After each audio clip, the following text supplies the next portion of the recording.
how the build orders and stuff are going to probably pan out, but let's start with those player intros. We're going to be starting up here in the top left-hand side of the map, atop the red Protoss player from Team Exxon.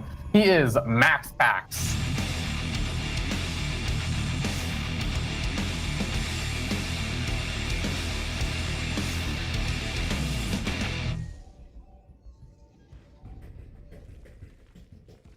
And from Team AGO, it is Elazer.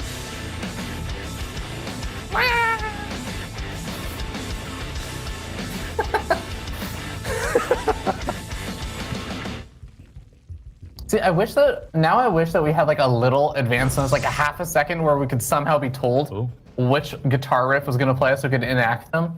But it's okay. I still get one of my other wishes here, Cats, is that you get a cannon rush. Yeah, it's a cannon rush, and it's a 3-pylon cannon rush, and it's actually a hatch cancel from Elazer right away. I'm surprised that MaxPax is still kind of going for this, though he's not going to completely commit. He does say the best thing is there's only one gateway right now. Yeah, that is good. But yeah, this zealot was completely unaccounted for. And in that sense, it is a brilliant zealot from MaxPax, right? Because obviously Elazer has the capabilities to be able to deal with the zealot, but it's so unexpected that it just kills a drone and gets out, and you know, it does great. On the other side, MaxPax is just securing his own base, but really it's all going to be about this frontal attack. We can see that the cannons and the batteries are being spread out so that they don't take extra damage against Ravagers. And it seems that Elazer is dead set on Ravagers in spite of having that gas stolen. Yeah. So in the immortal words of Printf and, you know, Grim Reaper and all the great cannon rushers, usually when you go for these kind of attacks, just like the gateway, you actually have two objectives, right? You pick between which one is going to be your win condition. Either you go after the drones or you go after the hatchery. And every other time, like you're going to be, of course, having to fight against the army, try and pick away at that. But you either want to kill a lot of the drones or you want to kill the hatchery.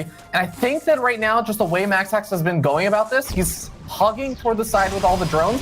I think he wants to try and kill drones whenever he finds an opportunity, and he'll fight the army whenever he has to. Yeah, because he has so much longevity, it's so very difficult for Elazer to commit onto Ravagers because he just simply doesn't have any gas to work with. And the gas is being sieged actively, so I think that's the main thing for MaxPax is as long as I can deny your gas, what are you gonna do? What Elazer chose to do is get extra queens and spines with those minerals, and he does have a hefty amount of roaches, but I mean, stalkers are gonna be great, and this is a very strong and fortified position, and this gas is gonna be very difficult for him to take. I don't know what he can do, really. Oh, this is so tough right now for Elazer. He's also been losing some of these queens. Gets a transfuse out, and he at least keeps one of the queens alive a little bit longer. Shield battery energy is starting to get drained on that front line, so you're going to see MaxPax has to retreat further into the depth of his cannon shield battery line. It's not just about the corrosive vials not being able to hit multiple buildings. It creates these beautiful choke points that makes it difficult for lings and drones to actually get a nice bit of surface area. And now we're starting to see the cannon doing so much. There it is. GG. MaxPax takes the first game. Yeah. Well, we're going to be starting up here in the top left-hand side of the map, atop of the red Protoss player, Badass, who's up 1-0 in this best of 3. He is MaxPax. Team Exxon.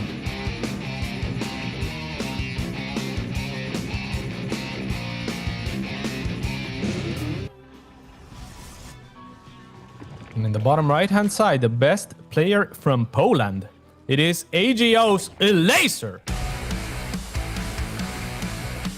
That's what his Twitter description says, anyway. Some people inching closer, though, with Geralt also making a run for it. Yeah, most definitely.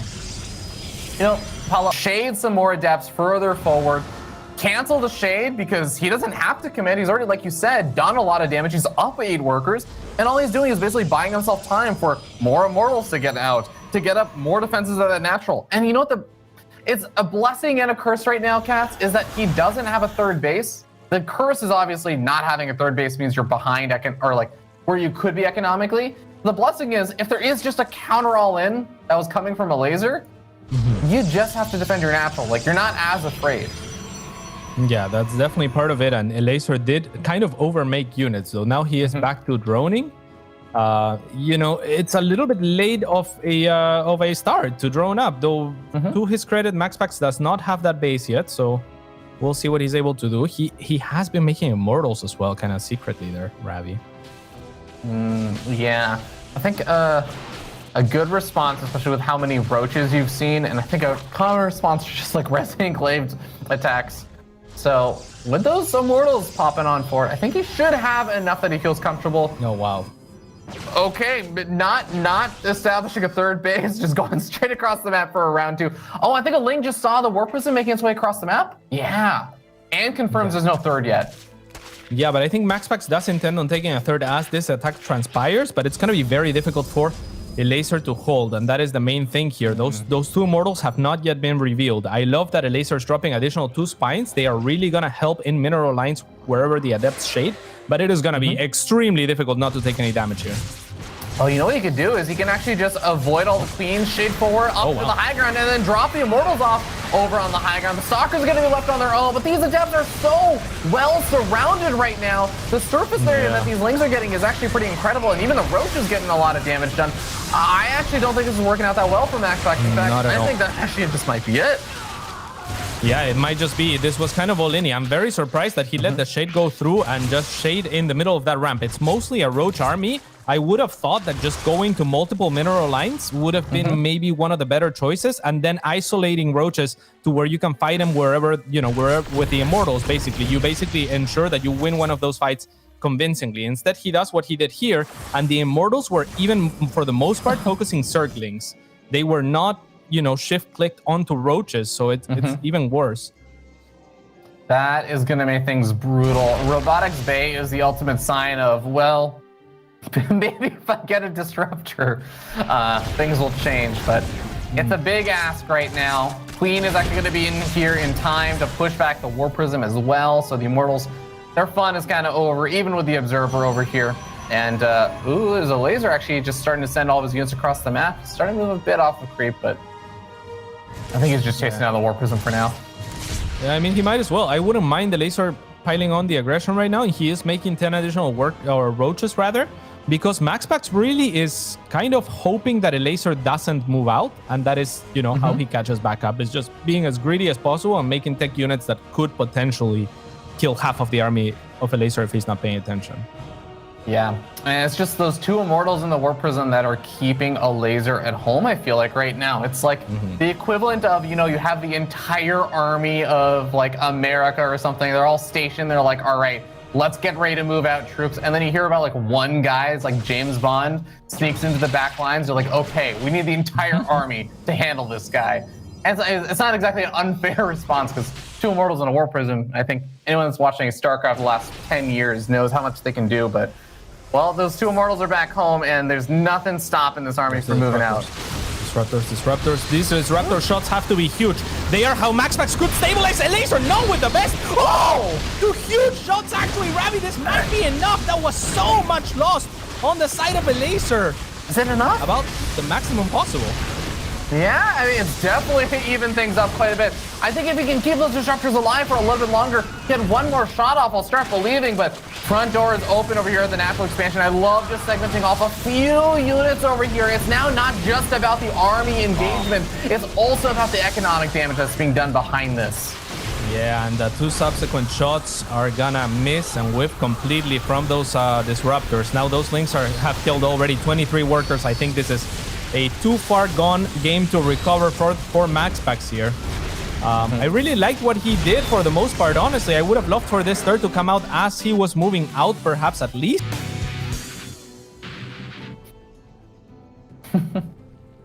Put in the Laser in Agoe. It is AGO's Elazer.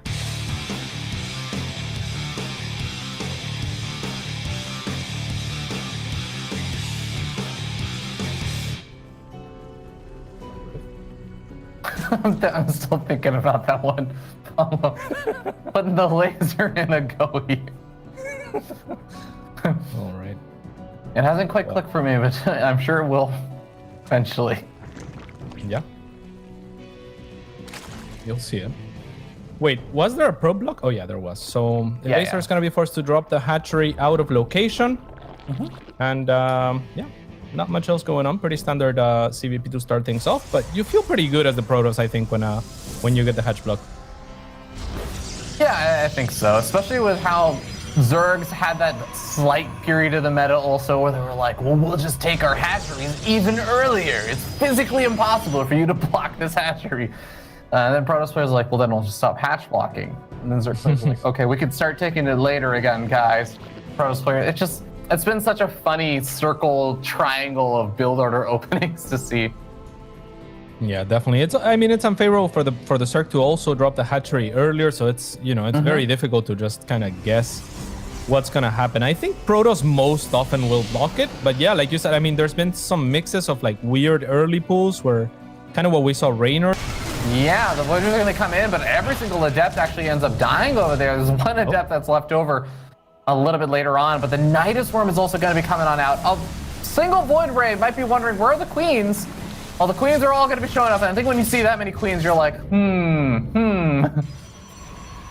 Yeah, so you really need to find, like that's the one thing. The one good thing is that those Queens are so very slow, but now they're on offense, and this is going to be maybe kind of decent for MaxPax if he can hold here, because he's going to have more Void Rays than Elazer perhaps expects. So but the shield batteries are not up. That is so huge. This Void Ray stand no chance. Loses the Oracle as well. And all of these probes are also going to be dying on the retreat because, yeah, sure, the Voiders are there, but there's only probes on the ground. That's the only unit for the Lings to attack. Nidus Worm does get denied, but now this is MaxPax saying, okay, I have to basically win/get extremely far ahead on 2 bases now. I don't want to get a 3rd for a while. Yeah, it's looking very dire for MaxPax. What a great move. What a great adaptation from Elazer just to go for the Nidus Queens. I mean, they are kind of like the best counter to Void Rays if you can get them across the map. So he chose the Nidus, and this is a very hefty, very well-executed attack, and that's what Elazer, I think, is best at. So kind of piling on his aggression, kind of starting things on his own accord. This shield battery overcharge, I mean, you wish he had that one at the 3rd so he could actually do this and fight with the Void Rays against the Queens. But yeah, as it stands, Elazer should just be looking to retreat and be happy with his 3rd kill. Yeah, and nice sniper over here, keeping these Queens alive against the Void Rays, who, I mean, Voiders really just want to fight with the shield battery overcharge, right? But they're Elazer needs to get out here. I mean, he doesn't need to get out, but he wants to get out. Okay, there we go. Yeah.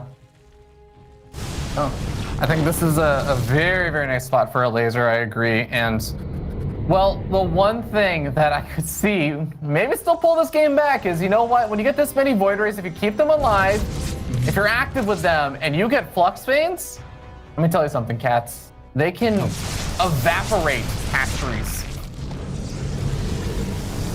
Yeah, most definitely. I mean, the overcharge is very fast, and that's exactly what MaxPax is gonna have to do, is look for hatcheries out on the map and kill them before the army of Queens / at this point Hydras shows up, because those Hydras are gonna DPS the Void Rays really fast.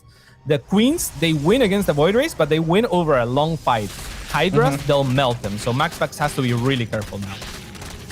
Yeah, 13 Hydras are about to pop with 7 already on out. 3rd base gonna get canceled over there. And the Queens are in position against the Void Rays. There's no shield batteries to retreat back to. There's no way that you can just kind of heal up and come back very easily. It's gonna take a while, but at least he'll be able to settle for a kill on the 4th, because there's no way that survives.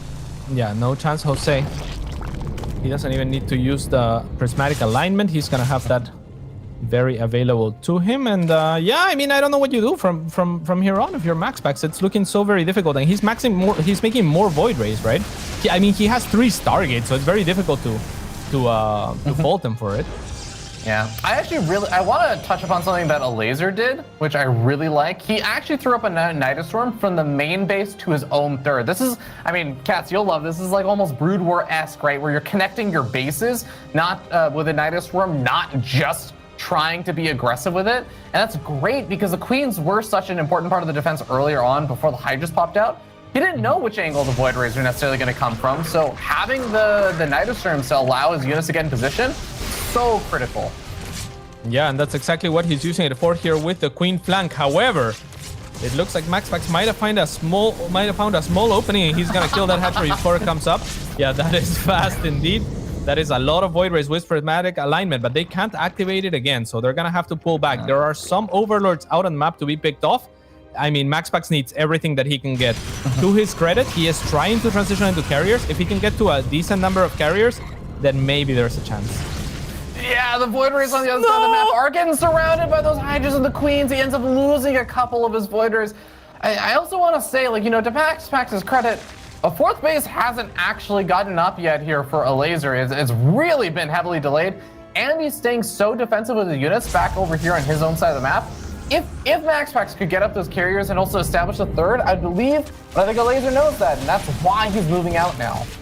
Yeah, this is a gigantic army, and it's a perfect move out from Elazer, who is maxed out. He's looking to trade. Even if he doesn't kill MaxPax, which he will, he could just remax, basically, and keep his economic lead and do whatever he needs to do. It's just, you know, it's just closing out the game from this point on, really. It has been for a while. It always has been.